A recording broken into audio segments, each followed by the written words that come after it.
नमस्कार दोस्तों। जैसा कि आपको पता है आजकल गर्मी का टाइम चल रहा है और अब गर्मी काफ़ी ज़्यादा हो रही है। ऐसे में हर घर में एसी और एयर कंडीशनर लगे होते हैं। अब देखिए, एयर कंडीशनर तो हम चलाते हैं और उससे शायद हमें थोड़ी सी राहत भी पड़ती है, राहत भी मिलती है गर्मियों से। पर ये कितना नुकसानदायक होता है हमारी बॉडी के लिए, हमारी प्रकृति के लिए, आइए देखते हैं इस वीडियो में। दोस्तों, गर्मियों में जब बाहर की सड़कें आग उगल रही होती हैं, पंखा भी गर्म हवा फेंकने लगता है और सूरज ऐसा महसूस होता है जैसे पूरी धरती को तंदूर बना देगा, तब एक बटन दबाते ही आपका कमरा अचानक ठंडा कैसे हो जाता है। आपने कभी गौर किया है कि आपके घर के बाहर लगा एसी का आउटर यूनिट कई बार इतना गर्म हो जाता है कि उसका टेम्परेचर 70 से 80 डिग्री सेंटीग्रेड तक पहुंच सकता है, यानी लगभग उबलते पानी जितना। लेकिन उसी मशीन से सिर्फ कुछ फीट दूर आपके कमरे के अंदर वही एसी 16 या 18 डिग्री की ठंडी हवा कैसे दे देता है।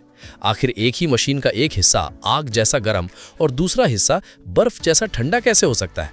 क्या एसी सच में ठंड पैदा करता है? क्या उसके अंदर कोई स्पेशल कूलिंग गैस जलती है? क्या एसी की गैस धीरे धीरे खत्म होती रहती है? और अगर उसके अंदर सब कुछ एक बंद सिस्टम में चलता है तो फिर लोग क्यों कहते हैं कि एसी एनवायरनमेंट के लिए हार्मफुल है? क्योंकि आज हम आपको ले चलने वाले हैं एयर कंडीशनर की उस हिडन साइंटिफिक दुनिया में, जहां pressure, temperature, refrigerant, copper coils, compressors और थर्मोडायनामिक्स मिलकर करते हैं ऐसा इंजीनियरिंग मैजिक जो आपके कमरे की गर्मी को लिटरली बाहर फेंक देता है। जहां हर पाइप के अंदर साइंस बहती है, हर कंपोनेंट का रोल दिल, फेफड़े और नसों जितना जरूरी होता है, और जहां एक छोटी सी लीकेज कंफर्ट को खतरे में और एनवायरनमेंट को नुकसान में बदल सकती है। तो चलिए जानते हैं एसी का पूरा सच, उसकी हिस्ट्री से लेकर स्प्लिट और विंडो एसी की वर्किंग तक, बिल्कुल अंदर से। सबसे पहले समय में थोड़ा पीछे चलते हैं। आज से हजारों साल पहले भी इंसान गर्मी से परेशान था। एंशिएंट इजिप्ट और रोम जैसी सभ्यताओं में लोग पानी, हवा और आर्किटेक्चर की मदद से कूलिंग टेक्निक्स इस्तेमाल करते थे। बड़े बड़े पत्थरों की दीवारें, पानी से भीगे पर्दे और स्पेशली डिजाइंड वेंटिलेशन स्ट्रक्चर्स, ये सब प्रिमिटिव एयर कंडीशनिंग के रूप थे। लेकिन मॉडर्न एसी की असली कहानी शुरू होती है साल 1902 में, जब एक अमेरिकन इंजीनियर विलिस कैरियर ने दुनिया का पहला modern electrical air conditioning system बनाया। लेकिन इंटरेस्टिंग बात यह है, उन्होंने इसे लोगों को ठंडक देने के लिए नहीं बनाया था। उनका मकसद था एक प्रिंटिंग फैक्ट्री में ह्यूमिडिटी कंट्रोल करना, क्योंकि ज्यादा नमी की वजह से पेपर एक्सपैंड हो रहा था और कलर्स मिसप्रिंट हो रहे थे। यानी एसी की शुरुआत कंफर्ट से नहीं, इंडस्ट्रियल प्रिसीजन से हुई थी। लेकिन जल्द ही साइंटिस्ट्स और इंजीनियर्स को समझ आया कि अगर ह्यूमिडिटी और हीट कंट्रोल की जा सकती है तो इंसान के रहने की दुनिया ही बदल सकती है। और फिर धीरे धीरे फैक्ट्रीज से निकलकर एसी पहुंचा थिएटर्स में, ऑफिसेज में, होम्स में, और आज करोड़ों लोगों की डेली लाइफ का हिस्सा बन चुका है। लेकिन अब सबसे बड़ा मिथ क्लियर कर देते हैं। एसी हवा को ठंडा बनाता नहीं है, एसी आपके कमरे की हीट को उठाकर बाहर फेंकता है। यानी एसी कूलिंग मशीन कम, हीट ट्रांसफर मशीन ज्यादा है। इसे ऐसे समझिए, अगर आपका कमरा एक गर्म पानी से भरी बाल्टी है तो एसी उस बाल्टी में बर्फ नहीं डालता, बल्कि उस गर्म पानी को धीरे धीरे बाहर निकालता है, जब तक अंदर का तापमान कंफर्टेबल ना हो जाए। यही एसी की असली साइंस है, हीट रिमूवल। अब सवाल आता है, ये हीट रिमूवल होता कैसे है? इसके लिए हमें समझना होगा एसी के मेन कंपोनेंट्स, क्योंकि एसी कोई सिंगल मशीन नहीं, बल्कि कई स्पेशलाइज्ड पार्ट्स का परफेक्टली सिंक्रोनाइज्ड सिस्टम है। सबसे पहला और सबसे इंपॉर्टेंट पार्ट, कंप्रेसर। दोस्तों, अगर एसी एक बॉडी है तो कंप्रेसर उसका दिल है। यही वो कंपोनेंट है जो पूरे रेफ्रिजरेंट को सिस्टम में सर्कुलेट करता है।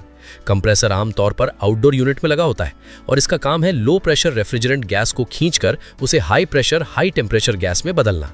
फिजिक्स का सिंपल रूल है, जब किसी गैस को कंप्रेस किया जाता है उसका प्रेशर बढ़ता है, और प्रेशर बढ़ने पर टेम्परेचर भी बढ़ता है। यानी कंप्रेसर के अंदर से निकलने वाली रेफ्रिजरेंट गैस बेहद गर्म हो जाती है, कई बार 80 डिग्री सेंटीग्रेड तक। अब यहां समझिए रेफ्रिजरेंट क्या है। रेफ्रिजरेंट कोई साधारण गैस नहीं होती, ये स्पेशली डिजाइंड केमिकल फ्लूइड होता है, जैसे R32, R410A या पुराने समय में R22, जो बहुत आसानी से प्रेशर और टेम्परेचर के हिसाब से लिक्विड और गैस में बदल सकता है। यही बार बार स्टेट चेंज करके हीट को एब्जॉर्ब और रिलीज करता है। सबसे इंटरेस्टिंग बात, ये नॉर्मली खत्म नहीं होती, क्योंकि ये क्लोज्ड लूप में घूमती रहती है। यानी अगर सिस्टम सील है तो गैस सालों तक चल सकती है। गैस तभी कम होती है जब लीकेज हो। अब कंप्रेसर से निकली सुपर हीटेड गैस जाती है अगले कंपोनेंट में, कंडेंसर कॉइल में। यही आउटडोर यूनिट का वो हिस्सा है जो अक्सर कॉपर कॉइल्स और फैन के साथ आता है। आपने कई बार कंपनीज को कहते सुना होगा 100% कॉपर कंडेंसर। ऐसा इसलिए क्योंकि कॉपर हीट ट्रांसफर में बेहद एफिशिएंट होता है। ये हीट को तेजी से एब्जॉर्ब भी करता है और तेजी से रिलीज भी। जब hot refrigerant gas condenser coil में पहुंचती है तो आउटडोर फैन लगातार बाहरी हवा उसके ऊपर फेंकता है, जिससे रेफ्रिजरेंट अपनी हीट बाहर छोड़ने लगता है। यानी आपका आउटडोर यूनिट असल में आपके कमरे की गर्मी बाहर उगल रहा होता है। धीरे धीरे जब हीट निकलती जाती है तो रेफ्रिजरेंट कूल होने लगता है और फिर होता है एक मेजर ट्रांसफॉर्मेशन, गैस लिक्विड में बदलने लगती है। इसे कहते हैं कंडेंसेशन। बिल्कुल वैसे जैसे गर्म भाप ठंडी होकर पानी बनती है। यानी कंडेंसर कॉइल सिर्फ गैस को ठंडा नहीं करती, वो उसकी फिजिकल स्टेट भी बदलती है, हॉट हाई प्रेशर गैस से हाई प्रेशर लिक्विड। लेकिन अभी भी ये लिक्विड कूलिंग के लिए तैयार नहीं है, क्योंकि इसका प्रेशर बहुत ज्यादा है। अब एंट्री होती है एक छोटे लेकिन जीनियस कंपोनेंट की, एक्सपेंशन वाल्व या कैपिलरी ट्यूब। दोस्तों, यही एसी का प्रेशर मैजिशियन है। इसका रास्ता बहुत पतला होता है और जब हाई प्रेशर लिक्विड रेफ्रिजरेंट इससे गुजरता है तो उसका प्रेशर अचानक गिर जाता है और प्रेशर गिरते ही टेम्परेचर भी तेजी से नीचे चला जाता है। यही थर्मोडायनामिक्स का कमाल है। इसे ऐसे समझिए, आपने डिओड्रेंट स्प्रे किया होगा। स्प्रे करते समय कैन ठंडी लगने लगती है क्योंकि अंदर का प्रेशराइज्ड फ्लूइड अचानक एक्सपैंड करता है। एसी में एक्सपेंशन वाल्व लगभग यही करता है। ये गर्म हाई प्रेशर लिक्विड को बदल देता है लो प्रेशर बेहद ठंडे रेफ्रिजरेंट में। अब यही अल्ट्रा कोल्ड रेफ्रिजरेंट पहुंचता है इंडोर यूनिट के सबसे महत्वपूर्ण हिस्से तक, इवापोरेटर कॉइल। यही वो जगह है जहां आपके कमरे की असली कूलिंग होती है। इंडोर ब्लोअर आपके कमरे की गर्म हवा को खींचता है और उसे इस फ्रीजिंग कोल्ड कॉइल के ऊपर से गुजारता है। अब सिंपल साइंस, हीट हमेशा गर्म जगह से ठंडी जगह की तरफ जाती है, तो रूम की हीट रेफ्रिजरेंट अब्सॉर्ब कर लेता है और कूल्ड एयर वापस कमरे में भेज दी जाती है। यानी एसी हवा में बर्फ नहीं मिला रहा, वो आपकी हवा से गर्मी निकाल रहा है। और यही होता है वो मोमेंट जब आपका कमरा धीरे धीरे ठंडा महसूस होने लगता है। लेकिन दोस्तों, असली खेल अभी शुरू हुआ है, क्योंकि अब तक आपने समझा कि एसी हीट को बाहर कैसे फेंकता है। लेकिन अब सवाल है, स्प्लिट एसी और विंडो एसी में एग्जैक्टली फर्क क्या होता है? दोनों ठंडी हवा ही देते हैं, दोनों रेफ्रिजरेंट साइकिल ही इस्तेमाल करते हैं। फिर एक ज्यादा साइलेंट क्यों होता है, दूसरा ज्यादा नॉइजी क्यों? एक महंगा क्यों, दूसरा कंपैरेटिवली सस्ता क्यों? और इन्वर्टर एसी आखिर बिजली बचाता कैसे है? सबसे पहले समझते हैं विंडो एसी। विंडो एसी को ऐसे समझिए जैसे पूरी एसी मशीन को एक ही बॉक्स में पैक कर दिया गया हो। यानी compressor, condenser coil, expansion device और इवेपोरेटर सब कुछ एक सिंगल यूनिट के अंदर। इसीलिए इसे खिड़की या दीवार के ओपनिंग में फिट किया जाता है, ताकि इसका आधा हिस्सा कमरे के अंदर रहे और आधा बाहर। अंदर वाला हिस्सा रूम हीट अब्सॉर्ब करता है और बाहर वाला हिस्सा वही हीट बाहर फेंक देता है।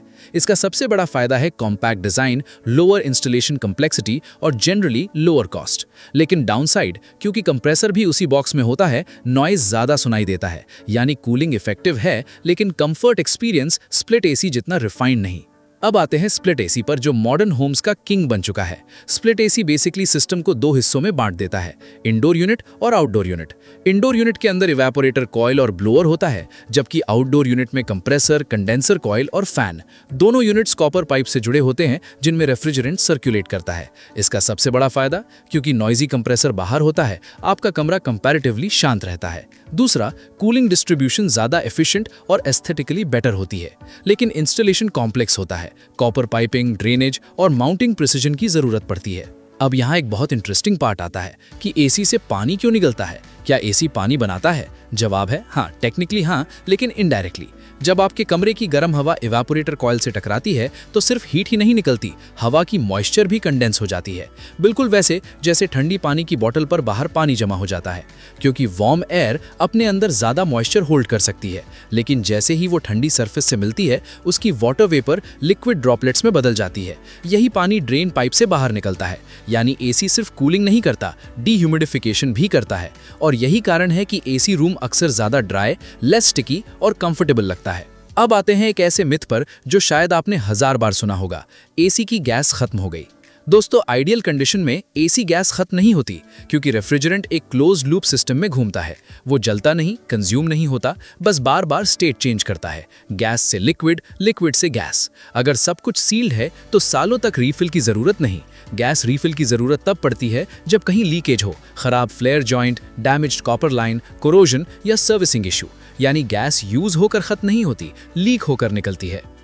अब समझते हैं इन्वर्टर एसी की hidden intelligence. Traditional non inverter AC में कंप्रेसर या तो फुल स्पीड पर चलता है या बंद हो जाता है। मतलब टेम्परेचर ऊपर गया, कंप्रेसर ऑन, डिजायर टेम्प आया, ऑफ, फिर गर्मी बढ़ी, ऑन। ये बार बार स्टार्ट स्टॉप साइकिल बिजली ज्यादा खाती है। लेकिन इन्वर्टर एसी में कंप्रेसर वेरिएबल स्पीड पर चलता है, यानी वंस रूम कूल हो जाए कंप्रेसर बंद नहीं होता, बस धीमा हो जाता है। जरूरत के हिसाब से स्पीड एडजस्ट करता है। इससे टेम्परेचर स्टेबल रहता है, पावर स्पाइक्स कम होते हैं और इलेक्ट्रिसिटी कंजम्पशन काफी कम हो सकती है। यानी इन्वर्टर टेक्नोलॉजी असल में स्मार्ट पावर मॉड्यूलेशन है।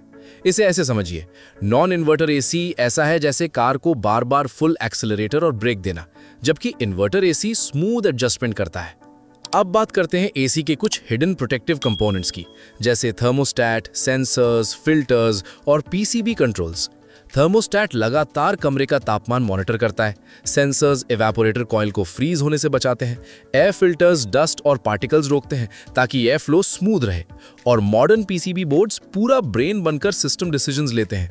यानी आज का एसी सिर्फ मैकेनिकल मशीन नहीं, बल्कि thermodynamics plus electronics plus automation का कॉम्बो है। लेकिन अब आता है सबसे जरूरी और अक्सर इग्नोर किया जाने वाला सवाल, अगर एसी इतना अमेजिंग है तो फिर एनवायरमेंटल एक्सपर्ट्स इसके बारे में चिंतित क्यों रहते हैं? दोस्तों, एसी का सबसे बड़ा एनवायरमेंटल इंपैक्ट दो जगह से आता है, इलेक्ट्रिसिटी कंजम्पशन और रेफ्रिजरेंट लीकेज। पहला, इलेक्ट्रिसिटी। दुनिया के कई हिस्सों में पावर अभी भी कोल या फॉसिल फ्यूल से बनती है, यानी जितना ज्यादा एसी यूज उतनी ज्यादा इनडायरेक्ट कार्बन एमिशंस। इसलिए extreme AC demand climate change को और बढ़ा सकती है। दूसरा, रेफ्रिजरेंट्स। पुराने एसीज में CFCs और HCFCs जैसे रेफ्रिजरेंट्स इस्तेमाल होते थे, जो ओजोन लेयर के लिए बेहद हार्मफुल थे।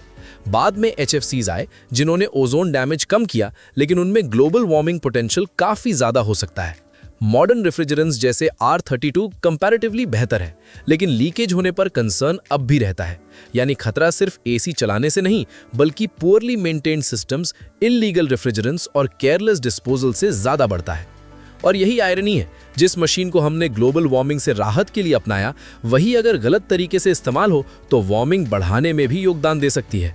इसलिए फ्यूचर कूलिंग टेक्नोलॉजीज अब energy efficiency, better refrigerants, solar integration और सस्टेनेबल डिजाइन पर फोकस कर रही हैं। तो दोस्तों, अब जब भी आप रिमोट उठाकर एसी ऑन करें और कुछ ही मिनटों में आपका कमरा ठंडा होने लगे, तो याद रखिएगा, ये कोई सिंपल हवा ठंडी करने वाली मशीन नहीं। ये कंप्रेसर की पंपिंग, कंडेंसर की हीट रिजेक्शन, एक्सपेंशन वाल्व की प्रेशर साइंस, इवेपोरेटर की हीट अब्जॉर्प्शन, सेंसर्स की इंटेलिजेंस और रेफ्रिजरेंट की एंडलेस सर्कुलर जर्नी का एक एक्स्ट्रा ऑर्डिनरी इंजीनियरिंग मास्टरपीस है। आपका एसी ठंड पैदा नहीं कर रहा, वो आपकी गर्मी चुरा रहा है, उसे प्रेशर और फिजिक्स की मदद से कंट्रोल कर रहा है और फिर उसे आपके घर से बाहर धकेल रहा है। यानी कंफर्ट के पीछे हर सेकंड साइंस काम कर रही है।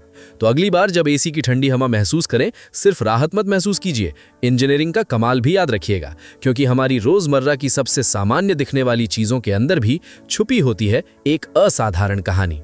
अगर आपको ये जानकारी पसंद आई हो तो लाइक जरूर करें और बताइए अगली वीडियो किस टॉपिक पर चाहिए, और इस वीडियो को आप किस शहर से देख रहे हैं कमेंट में जरूर बताएं।